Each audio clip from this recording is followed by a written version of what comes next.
I'm Alex Beam.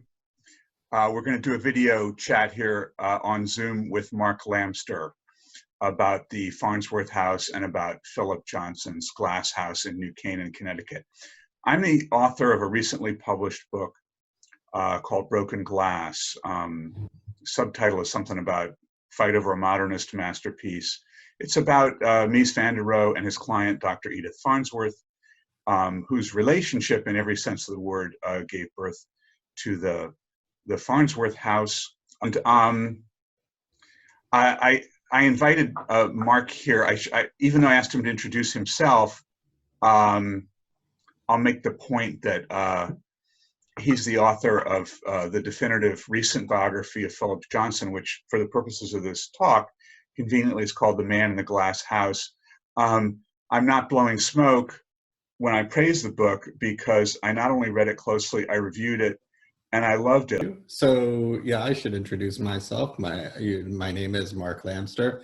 I am the architecture critic of the Dallas Morning News.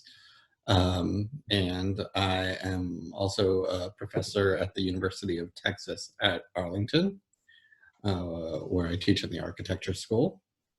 And I, as noted, recently published the new biography on Philip Johnson.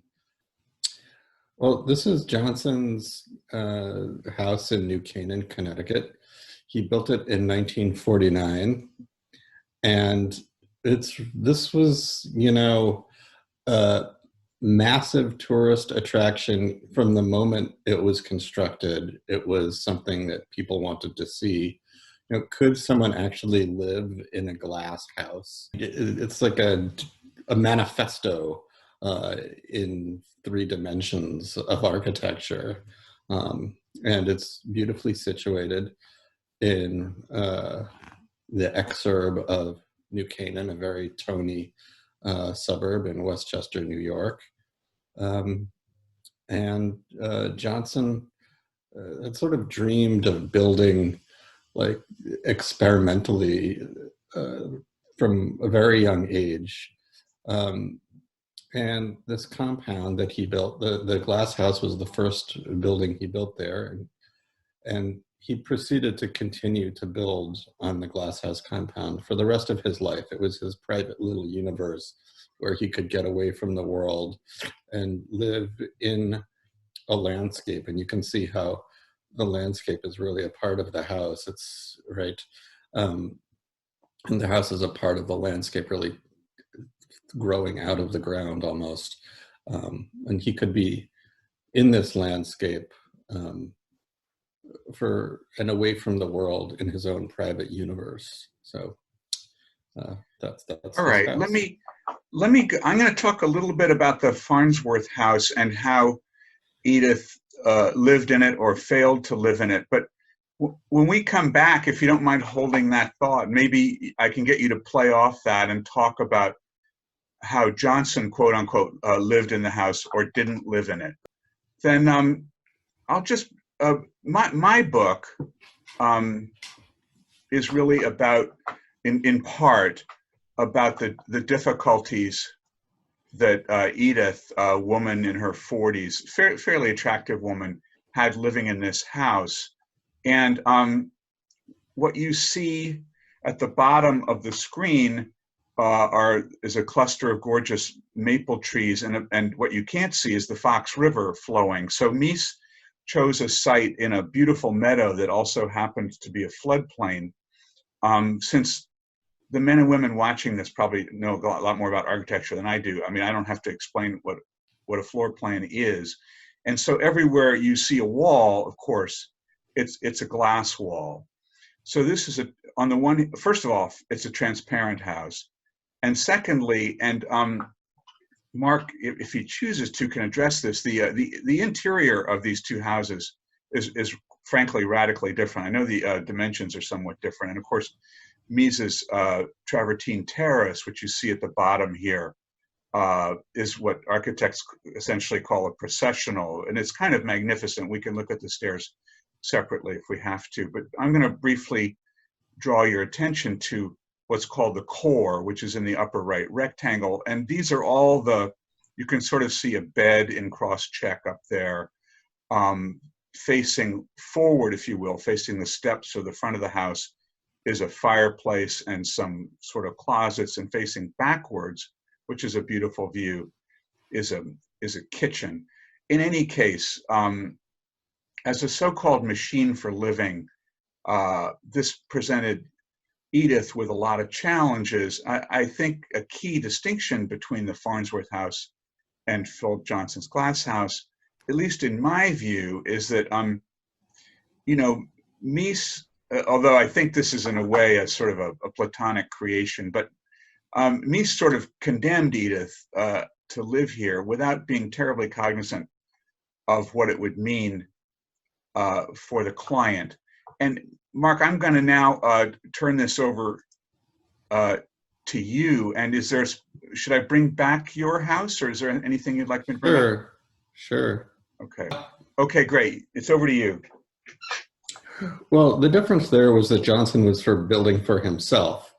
So he was very cognizant of what it would mean to spend time in that house, and he wasn't afraid of it. He was a provocateur, and he liked the attention that the house was going to give him. It was something very Oedipal about it, I think, about his need for attention, about his sort of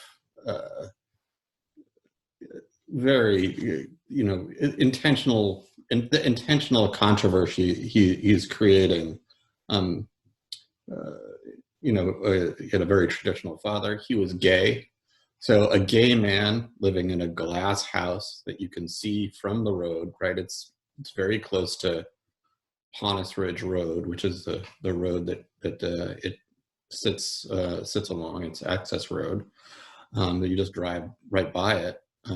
People go by it all the time. So he was very cognizant of that fact, and he liked it. I mean, that was two parts of Johnson. On one hand, this place was a private retreat. On the other hand, it was a spectacle, and he wanted people to see the spectacle, and he loved it when people came, and he was famous for touring people around. But that's kind of the story of Johnson's personality. He has had this, and his career and his life. His genius was to be able to occupy both ends of any argument, of any opposition, and to sort of lean into both sides. So here you can see that it's both a house that's a retreat and a house that's meant to bring attention to himself. He was also acutely aware of the fact that it wasn't private and that he would need private space. And unlike at the Farnsworth, which is a single building, Johnson is able to build himself a series of additional buildings where he could have that space. So in fact, the glass house has a doppelganger, a guest house or brick house, which is really where Johnson slept quite a bit when he was at the house, although he sometimes slept in the glass house. But the brick house was sort of the main sleeping quarters for the house. And it was it was like the glass house in reverse, the exact same proportions, but it was entirely brick with only very small portal windows. So a very enclosed private space that was invisible to anyone from the outside. So that was Johnson's solution to this problem of publicity. Okay, I'm just gonna say something and then get you to react to it. But I'll and I know you. I guess you read what I wrote on this subject.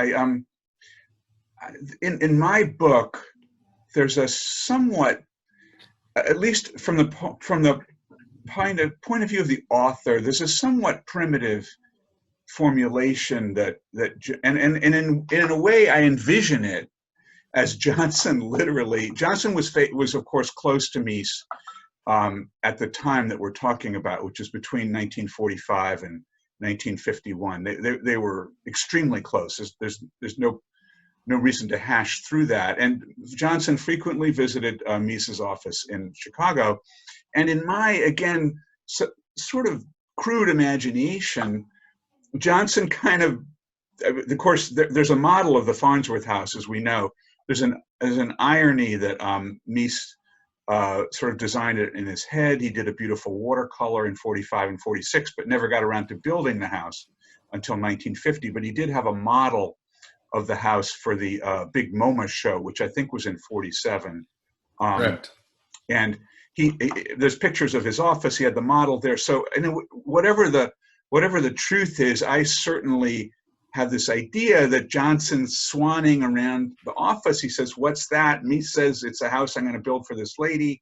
We don't have the money. We don't have the steel." And Johnson, again, in my kind of primitive formulation, takes the model or takes the plans. I'm not even quite sure of that. And then sort of builds the same house in New Canaan. I'm definitely going to give you a second here, but I'm going to rant on for a moment or two. So the reason, and of course, when Johnson does the house, which is built 2 years before the Farnsworth house, he either at the time or shortly thereafter, he's extremely gracious in crediting Mies. And he makes it very clear where the inspiration comes from. The problem, and I'm not doing myself justice to make this point, but that's okay. I mean, the problem with the crude formulation or the straw man that I've created is it's not exactly true. Sophisticated architects, certainly Myron Goldsmith, who actually built the Farnsworth house, never thought that the New Canaan house was a copy of what Van der Rohe did in Plano, Illinois. And even Van der Rohe himself was interviewed several times, but the one point quoted in my book said, typically a journalist probably is trying to get a rise out of Van der Rohe and says, "What about Johnson copying the Farnsworth house?" And Van der Rohe just dismissed the question out of hand. That's laughable. It wasn't a copy of the Farnsworth house. And then being Mies, I think he probably didn't say anything else. But to be blunt, you're probably better informed on this point. So I'm turning the floor over to you. Okay, well, this is a complicated question. I would say one of the reasons Mies said the house wasn't a copy was because he thought it was inferior and he didn't want to be associated with it. I mean, there's a famously, the first time he came, he was really angry and frustrated. He thought Johnson had, copied him, which he had, and in many ways. And, he stormed off and would refuse to stay in there. He had nasty comments to say about, the way details were handled. That's not the way he did them. And of course, I think it was because people were saying he was doing a Mies house, and then it wasn't the way Mies would do it, which is, both fair and not fair.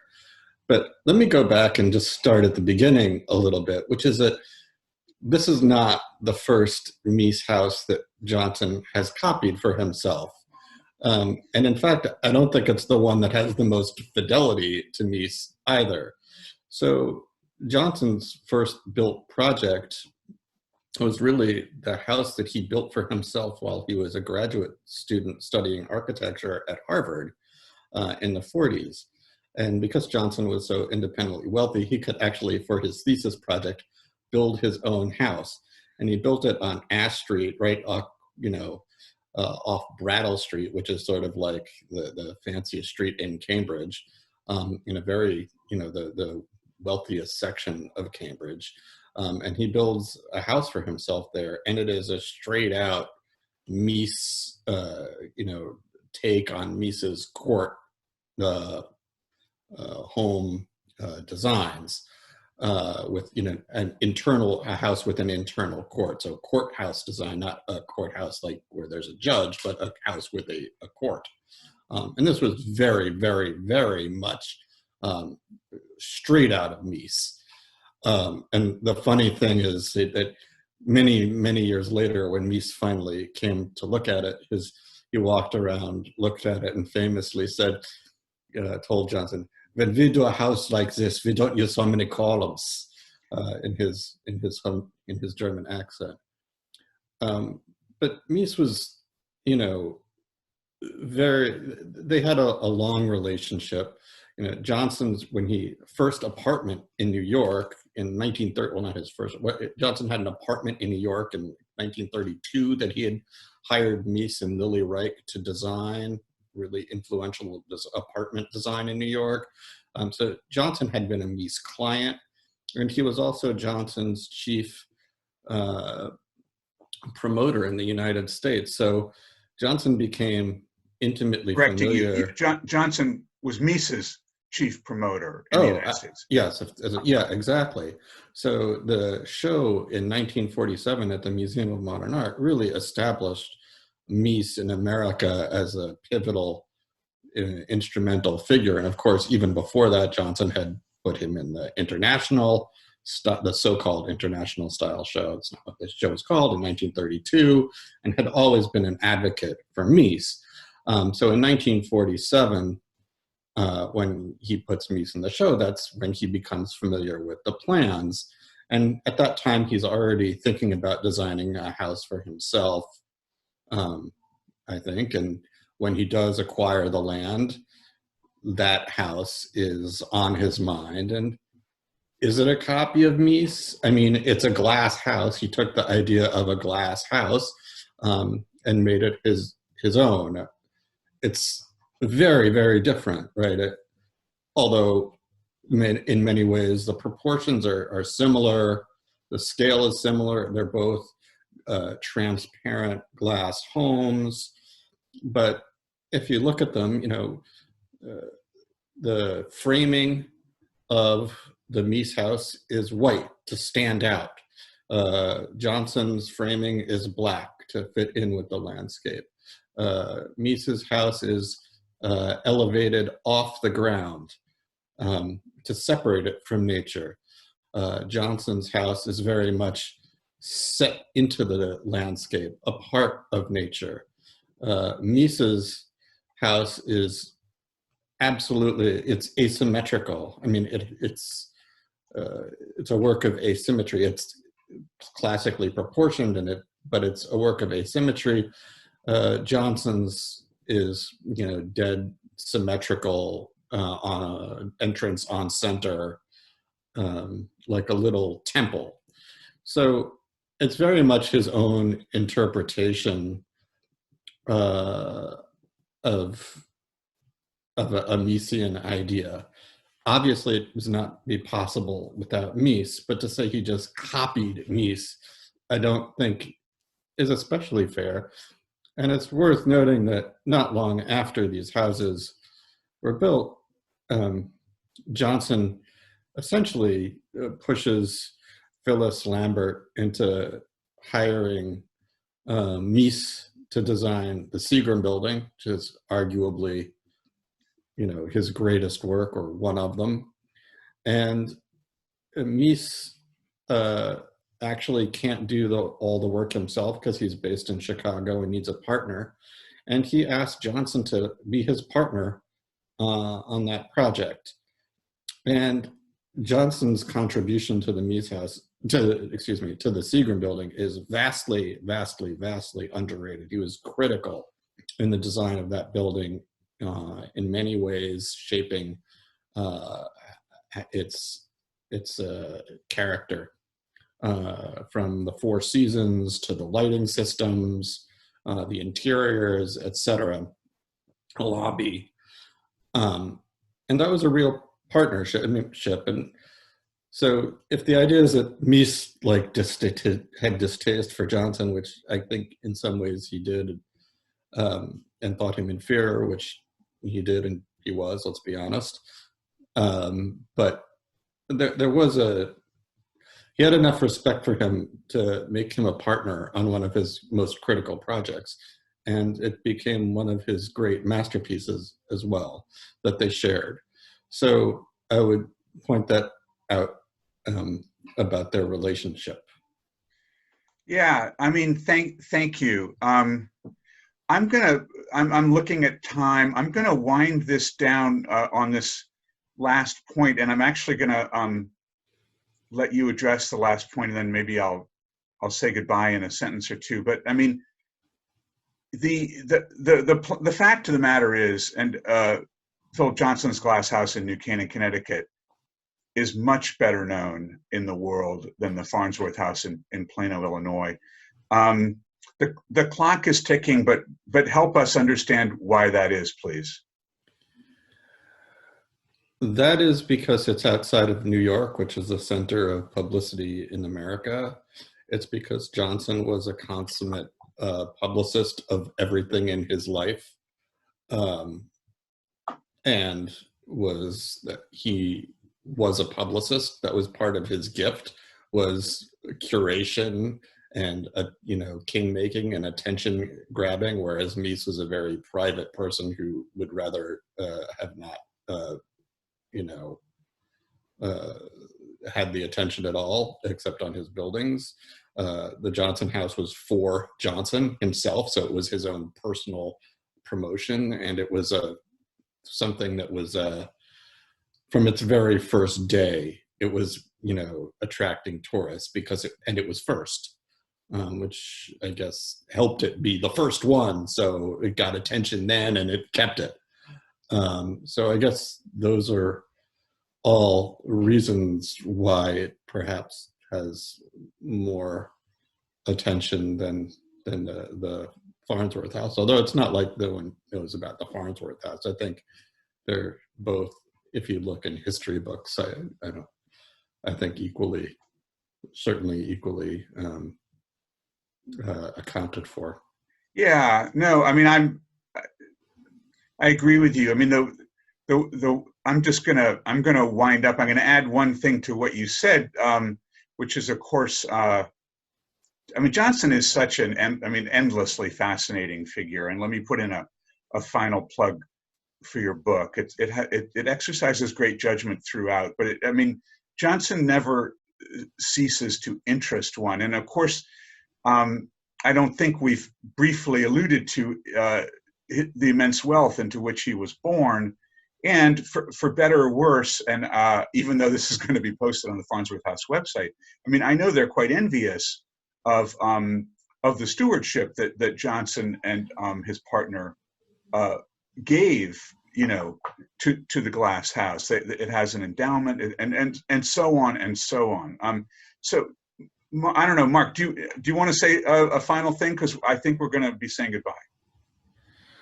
Well, the National Trust runs them both, and I think that at this point, the National Trust, I'm not so sure where the National Trust is on its financing, but it's really responsible for maintaining them both, and should be doing a good job of both of them.